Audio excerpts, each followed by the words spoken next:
Bonjour à vous, c'est Benjamin, je suis écopreneur et j'ai créé 4 entreprises qui sont utiles à la planète et aux humains. J'ai accompagné aussi des centaines d'écopreneurs à le faire eux-mêmes. Aujourd'hui, on voit comment transformer un terrain dont personne ne veut en entreprise rentable et durable. Si je vous disais qu'une belle opportunité entrepreneuriale en France ne se trouve ni dans la tech, ni dans les cryptos, mais en fait sous vos pieds. On pense souvent qu'acheter un terrain, c'est un projet réservé aux agriculteurs ou aux millionnaires peut-être. Ben, c'est pas le cas du tout et c'est peut-être même une superbe opportunité pour vous si vous souhaitez entreprendre avec du sens. En France, il y a des centaines de milliers d'hectares qui sont en train de changer de main. Il y a de nombreux agriculteurs qui partent à la retraite et le nombre de repreneurs en face est loin d'être aussi important. Alors pour éviter que les grandes entreprises et les fonds d'investissement privés en profitent pour racheter massivement des terres, il est possible d'installer de petites entreprises prospères qui feront bien plus que vous amener un complément de revenus tout en faisant du bien à la planète. D'ailleurs, il se pourrait que des agriculteurs ou des possesseurs de terrain trouvent aussi de belles idées pour des compléments de revenus dans cette vidéo. Alors ce qu'on observe aujourd'hui, c'est un paradoxe. D'un côté, les grandes entreprises et les fonds d'investissement rachètent massivement des terres pour notamment la spéculation, et de l'autre, il y a des milliers d'hectares qui restent à l'abandon parce qu'ils ne correspondent pas forcément aux critères de l'agriculture intensive.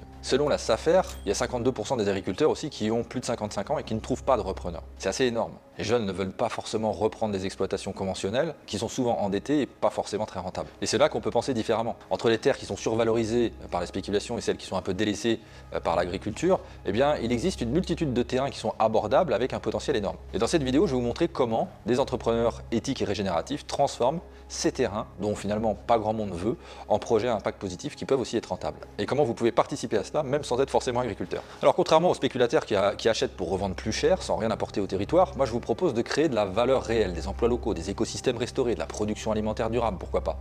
Si vous souhaitez investir dans un projet aligné avec vos valeurs tout en générant des revenus éthiques, eh bien cette vidéo pourrait bien changer un peu votre vision des choses. Alors pourquoi maintenant? Pourquoi la terre? Eh bien, laissez-moi vous expliquer pourquoi on vit un moment qui est un peu unique pour ce type d'investissement. Premier point à comprendre, il y a un immense transfert de propriété qui est en cours. Donc selon les données du ministère de l'Agriculture, on vient de le dire, des agriculteurs sont en train de partir massivement à la retraite d'ici 2030 et ils vont libérer des millions d'hectares. C'est l'équivalent quasiment de la superficie de la Belgique qui va changer de main. Donc comme je vous le disais, ces terres ne trouvent pas toujours preneur parce qu'il n'y a pas grand monde en face. Et donc le résultat de tout ça, c'est que certains terrains sont vendus bien en dessous de leur valeur réelle. J'ai récemment vu des terrains de 5 hectares à des prix à 15 000 € par exemple dans la Creuse. C'est grosso modo 30 centimes le mètre carré. Deuxième raison majeure, il y a des avantages fiscaux et financiers qui sont méconnus. Alors si vous avez une fortune personnelle, je ne sais pas si vous savez, mais un terrain en bail long terme est exonéré de l'impôt sur la fortune immobilière. Donc quand on sait que le patrimoine immobilier français est déjà taxé à plus de 1,5%, c'est quand même un bel avantage. Mais c'est pas tout.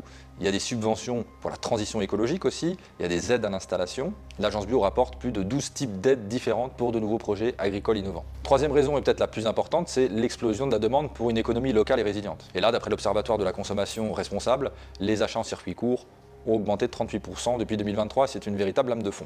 Alors la permaculture, les tiny houses, le tourisme rural, les expériences nature, eh bien tous ces secteurs en fait explosent et devinez quoi, ils ont tous besoin de terrain. Il y a 10 ans, acheter un terrain, ça pouvait être un pari risqué. Aujourd'hui, c'est vraiment un levier d'indépendance et ça peut être un business très rentable. En tout cas, si vous savez quoi en faire. Et c'est exactement ce qu'on va voir maintenant avec les 6 façons les plus intéressantes de valoriser un terrain. Alors maintenant qu'on a vu un peu le contexte, on va voir comment vous pouvez transformer votre terrain ou un éventuel terrain en entreprise rentable. Première idée, et peut-être une des plus rentables, ça va être l'hébergement touristique éco-responsable. Par exemple, une simple tiny house en location sur Airbnb peut générer entre 15 et 25 000 € par an avec un investissement initial d'environ 50 000 €. Vous êtes rentabilisé en moins de 3 ans. Et selon Atout France, le tourisme nature a progressé de 43% depuis la pandémie. Les gens fuient les hôtels standardisés et recherchent des expériences aujourd'hui authentiques, en tout cas pour une partie de la population. Et si vous n'avez pas les moyens d'héberger des tiny houses ou de construire, eh bien pas de problème, des plateformes comme HipCamp ou comme Home Camper vous permettent de louer votre terrain nu à des campeurs pour 15 à 30 € la nuit, sans aucun investissement. Deuxième idée ultra intéressante, la production alimentaire en circuit court. Évidemment, Jean-Martin Fortier, qui est très connu avec sa micro-ferme au Québec, génère plus de 100 000 € de chiffre d'affaires sur seulement 1 hectare. J'en parle souvent. Comment? Grâce à la permaculture, à la vente directe qui lui permettent de capter 100% de la valeur de sa production. Quand on sait qu'un agriculteur conventionnel touche seulement 6% du prix final, on comprend pourquoi le circuit court change complètement la donne. Les serres bioclimatiques, les plantes médicinales aussi offrent également des rendements qui sont assez exceptionnel et intéressant.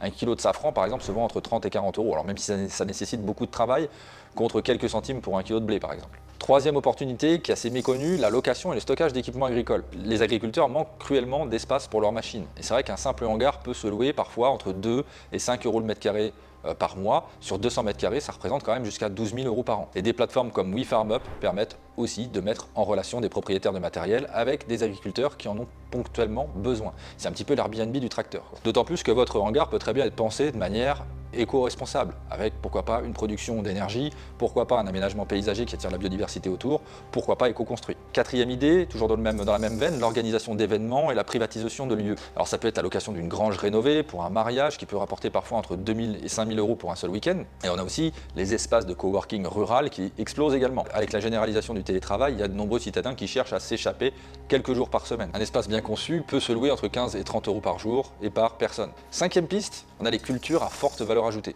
Alors on a parlé du safran, mais on a aussi les champignons, on a aussi la spiruline, on a aussi les plantes médicinales, on a aussi les micro-pousses. Toutes ces cultures peuvent générer entre 50 000 euros et 200 000 euros par hectare. C'est 50 fois plus que les grandes cultures conventionnelles. Et pour mettre ça en perspective, un hectare de blé rapporte environ 800 euros par an à un agriculteur. L'agroforesterie, qui combine des arbres et des cultures, est aussi une excellente stratégie de valorisation à long terme. En plus de créer un patrimoine pour les futures générations, ça permet de bénéficier de crédits carbone éventuellement. Puis vous pouvez ajouter des typologies d'activités à ces systèmes-là, qui sont par exemple la production d'œufs de poule. Sixième opportunité, l'éco-construction et la location de parcelles. C'est vrai que la crise du logement aujourd'hui pousse de nombreux Français vers l'habitat léger, l'habitat alternatif. Vendre du coup ou louer des parcelles pour tiny house peut rapporter entre 200 et 500 euros par mois et par emplacement, un petit peu comme les campings avec les mobil-homes, là, je ne sais pas si vous voyez.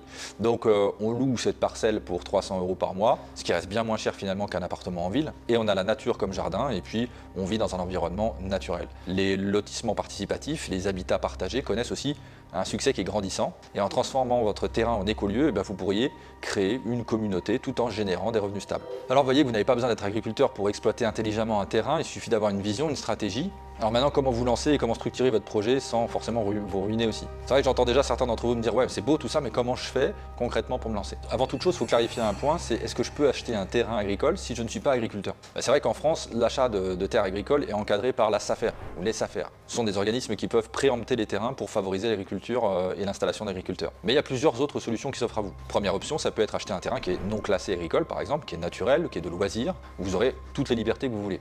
Deuxième option, c'est créer une structure juridique comme une SCI ou un GFA qui peut légalement acquérir ces terres en établissant un partenariat avec un agriculteur local éventuellement qui pourra exploiter officiellement le terrain.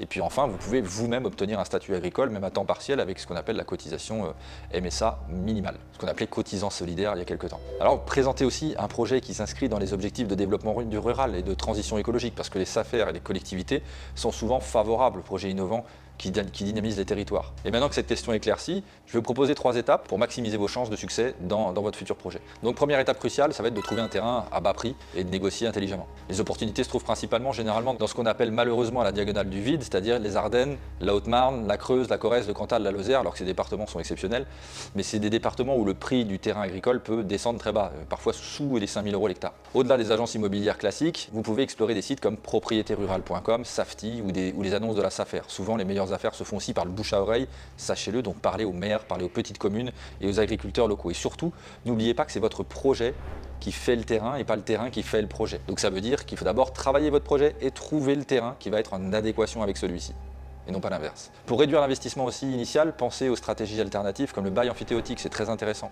Vous louez le terrain sur une très longue durée, généralement c'est 90 devant, pour une somme qui est modique et ça vous permet de démarrer d'une manière beaucoup plus simple. Vous pouvez construire et exploiter le terrain comme si vous étiez propriétaire. Et bien sûr, le crowdfunding, c'est également le financement participatif, c'est également une option très intéressante avec des plateformes comme Mimosa, comme Bluebees qui permettent de lever des fonds pour des projets agricoles et écologiques avec en prime une communauté de soutien. La deuxième étape, c'est essentiel, c'est de tester son idée sans gros investissement. Donc commencez petit, un potager de 1000 m², une seule tiny house en location, un premier événement. Testez votre concept avant de vous engager vraiment massivement au niveau financier. Vous pouvez aussi collaborer avec des agriculteurs qui sont déjà installés ou alors des communes en recherche de projets. Certains vous prêteront volontiers une parcelle pour tester votre idée. Et puis aujourd'hui, on a de nombreuses communes rurales qui cherchent à attirer des projets innovants. Elles peuvent mettre à disposition des terrains communaux notamment, à des conditions qui sont avantageuses. Troisième étape décisive, optimiser son business model pour sécuriser ses revenus. Alors la clé pour ça, ça va être la diversification, mais pas trop. Ne dépendez jamais d'une seule source de revenus. Un hébergement peut aussi proposer des ateliers, un maraîcher peut organiser des visites pédagogiques. Les entrepreneurs les plus résilients que j'ai rencontrés ont généralement 2-3 sources de revenus différentes. Par exemple, 40% d'hébergement, 30% de production, 20% d'événementiel, 10% de formation. N'oubliez pas la structure juridique aussi. Selon votre projet, une SARL, une SCI ou même un statut agricole peuvent offrir des avantages fiscaux qui sont très intéressants. Donc consultez un expert comptable spécialisé dans l'entrepreneuriat rural pour cela. Alors si vous pensez que ce projet est inaccessible, détrompez-vous. Des centaines d'écopreneurs l'ont déjà fait avec succès et vous pourriez peut-être être le prochain. Voilà, vous avez maintenant toutes les clés pour transformer un terrain qui est sous-évalué en une entreprise durable et rentable. Mais le plus important, c'est d'agir et de vous lancer. C'est pour ça que je vous propose, si vous le souhaitez, pour aller plus loin, de voir notre webinaire où vous allez pouvoir identifier une niche d'activité qui pourrait vous correspondre, alignée avec vos valeurs, qui régénère la planète et les humains, savoir comment gérer, développer votre projet et toute notre méthodologie de A à Z, et savoir comment rejoindre une communauté d'écopreneurs engagés comme vous et moi. Je vous souhaite une très belle continuation, n'hésitez pas à vous abonner, n'hésitez pas à liker cette vidéo pour que l'algorithme diffuse notre message vertueux au plus grand nombre, et je vous dis à très bientôt pour une prochaine vidéo. Ciao, bisous.